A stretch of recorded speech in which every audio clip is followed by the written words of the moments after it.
മാനന്തവാടി വള്ളിയൂർക്കാവിലാണ് അമ്പലവയൽ പോലീസിന്റെ ജീപ്പ് ഇത്തരത്തിൽ അപകടത്തിൽപ്പെട്ടത്. ഒരു വഴിയോര കച്ചവടക്കാരൻ ശ്രീധരൻ എന്നാണ് അദ്ദേഹത്തിന്റെ പേര്. അദ്ദേഹം മരിച്ചു. പോലീസുകാരടക്കം 4 പേർക്ക് പരിക്കും പറ്റിയിട്ടുണ്ട്. ഒരു മോഷണക്കേസ് പ്രതിയെ കോടതിയിൽ ഹാജരാക്കാൻ കൊണ്ടുപോകുന്നതിനിടെയാണ് ഈ അപകടം ഉണ്ടായത്. ഇപ്പോൾ സ്ഥലത്ത് ഇനി വാഹനം മാറ്റാൻ അനുവദിക്കുന്നില്ല നാട്ടുകാർ. അവർ വലിയ പ്രതിഷേധത്തിലാണ്. ഹായ് ഫ്രണ്ട്സ്, അപ്പോൾ എല്ലാവർക്കും നമ്മുടെ ഒരു പുതിയൊരു എപ്പിസോഡിലേക്ക് സ്വാഗതം. അപ്പോൾ നമ്മുടെ വീഡിയോ ആദ്യമായിട്ടാണെന്ന് സുഹൃത്തുക്കളാണെന്നുണ്ടെങ്കിൽ ഒന്ന് സബ്സ്ക്രൈബ് ചെയ്ത് സപ്പോർട്ട് ചെയ്യാം കേട്ടോ. അതേപോലെ തന്നെ വീഡിയോ ഇഷ്ടപ്പെടുകയാണെന്നുണ്ടെങ്കിൽ ലൈക്ക് ചെയ്യാൻ, നിങ്ങളുടെ വിലയേറിയ അഭിപ്രായങ്ങൾ കമൻറ്റ് ബോക്സിൽ രേഖപ്പെടുത്തുക.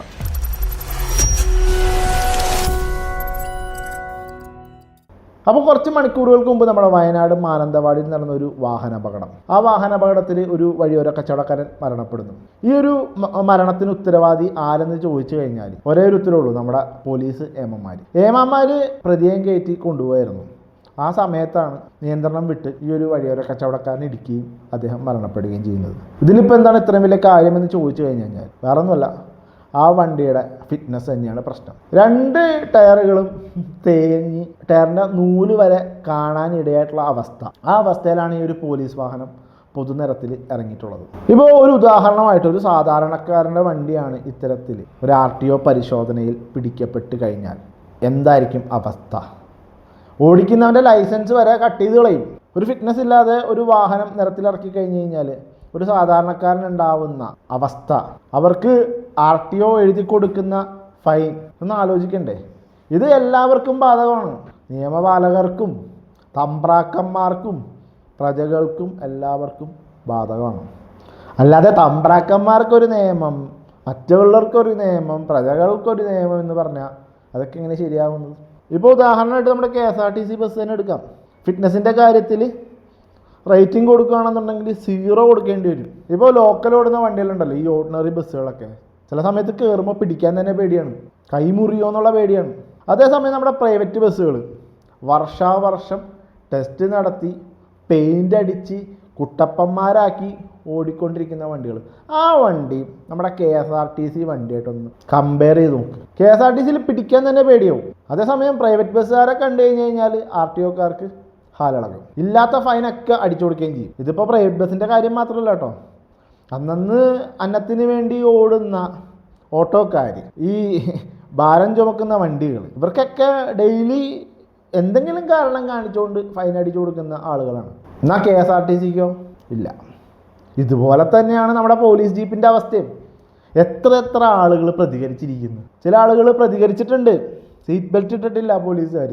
ചില വണ്ടികൾ ഫിറ്റ്നസോ ഇൻഷുറൻസോ കഴിഞ്ഞ വണ്ടികൾക്കെതിരെ പ്രതികരിച്ചിട്ടുണ്ട്. എന്നിട്ടും നമ്മുടെ ഗതാഗത വകുപ്പ് മന്ത്രി എന്തേ കണ്ണ് തുറക്കാത്ത? ആ കാര്യത്തിലൊക്കെ അദ്ദേഹത്തിൻ്റെ വായിൽ പഴം തിരികെ വെച്ചിരിക്കുകയാണ്. ഇപ്പോൾ ഈ ഒരു പോലീസിൻ്റെ അനാസ്ഥ മൂലം മരണപ്പെട്ടിരിക്കുന്നത് ഒരു കുടുംബത്തിൻ്റെ നട്ടെല്ല് തന്നെയാണ്. ഈ ഒരു വഴിയോര കച്ചവടത്തിന് വരുന്ന ആളുകളെന്ന് പറഞ്ഞു കഴിഞ്ഞാൽ അന്നുള്ള അന്നത്തിന് വേണ്ടി കഷ്ടപ്പെടുന്ന ആളുകളായിരിക്കും. അവരുടെ ഒരു അത്താണിയാണ് ഇന്ന് ഇല്ലാതാക്കിയിരിക്കുന്നത് അനാസ്ഥ മൂലം. നമ്മുടെ കേരളത്തിലെ പോലീസ് സ്റ്റേഷനുകളിൽ കിടക്കുന്ന വണ്ടികളുടെ ഫിറ്റ്നസ് പരിശോധിച്ച് കഴിഞ്ഞ് കഴിഞ്ഞാൽ ഗതാഗത വകുപ്പ് മന്ത്രി പറയണം, നിങ്ങൾക്ക് ഉറപ്പറിയാൻ പറ്റുമോ എല്ലാ വണ്ടികളും ഫിറ്റ്നസ് ഓക്കെയാണ്, ഇൻഷുറൻസ് ഓക്കെ ആണെന്നുള്ളത്? നെഞ്ചി കൈ തൊട്ട് പറയണം ഫിറ്റ്നസ് ഓക്കെയാണ്, ഇൻഷുറൻസ് ഓക്കെ ആണെന്നുള്ളത്. ഇപ്പോൾ ഈ ഒരു അപകടം നടന്ന സ്ഥലത്ത് ജനങ്ങൾ വൻ പ്രതിഷേധത്തിലാണ്. കാരണം ഈ വണ്ടി എടുത്തുകൊണ്ട് പോകാൻ സാധിക്കില്ല. ഇതിന് അധികാരപ്പെട്ടവർ വന്ന് പരിശോധിക്കാതെ ഈ വണ്ടി എടുത്തുകൊണ്ട് പോകാൻ സാധിക്കില്ല എന്നാണ് മാനന്തവാടിയിലെ ജനങ്ങൾ പറയുന്നത്. അത് നല്ലൊരു കാര്യമാണ്. ജനങ്ങൾ പ്രതിഷേധിച്ച് തുടങ്ങണം. ഇത്തരം കാര്യങ്ങൾക്ക് ജനങ്ങൾ പ്രതിഷേധിച്ച് തുടങ്ങണം. ജനങ്ങളുടെ വായിൽ പഴമല്ല എന്നുള്ളത് അധികാരികൾ മനസ്സിലാക്കണം. നമ്മളെപ്പോലുള്ള ആളുകളെയൊക്കെ പിഴിഞ്ഞ് ജീവിച്ചാൽ പോരാ, ഉപദേശിച്ചാൽ മാത്രം പോരാ, ആ ഉപദേശം നടപ്പിലാക്കണം. എന്തായാലും ആ ഒരു അപകടം നടന്ന സ്ഥലത്തിന്റെ വിഷ്വൽസ് നമുക്കൊന്ന് കണ്ടു നോക്കാം. അവിടുത്തെ അവസ്ഥ എന്താണെന്നുള്ളത് നമുക്കൊന്ന് കണ്ടു നോക്കാം. വയനാട് വള്ളിയൂർക്കാവിൽ പോലീസ് വാഹനം ഇടിച്ച് കച്ചവടക്കാരൻ മരിച്ചതിൽ പ്രതിഷേധമുണ്ടാകുന്നു.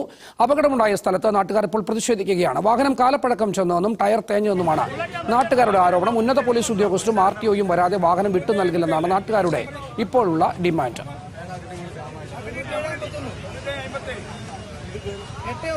ഞങ്ങളുടെ കേസിൽ ഞങ്ങൾ ഒരു കാരണവശാലും RTO വന്ന് ഇതിന്റെ കാര്യങ്ങൾ പരിശോധിച്ച് അതിന്റെ ഡീറ്റെയിൽസ് പറയാണ്ട് ഞങ്ങൾ വണ്ടി എടുക്കാൻ സമ്മതിക്കില്ല. ഒന്നും ഒരു മാറ്റം 10 മിനിറ്റ് കൂടെ ആയില്ല വണ്ടി കൊണ്ട് പോകുന്നത്. വണ്ടിയുടെ ഡ്രൈവർ ആരാന്ന് പോലും ഞങ്ങൾക്ക് അറിയില്ലല്ലോ. വണ്ടിന്റെ ടയർ ഉണ്ട്, നിങ്ങളുടെ വണ്ടിന്റെ ടയർ ഇത് റോഡിൽ നമുക്ക് എന്താ ചെയ്യാൻ ടയർ എടുക്കാൻ? വണ്ടി എടുക്കാൻ അനുവദിക്കില്ല. ഇന്ന് തീരുമാനമാണ്. വണ്ടി എടുക്കാൻ പറ്റില്ല.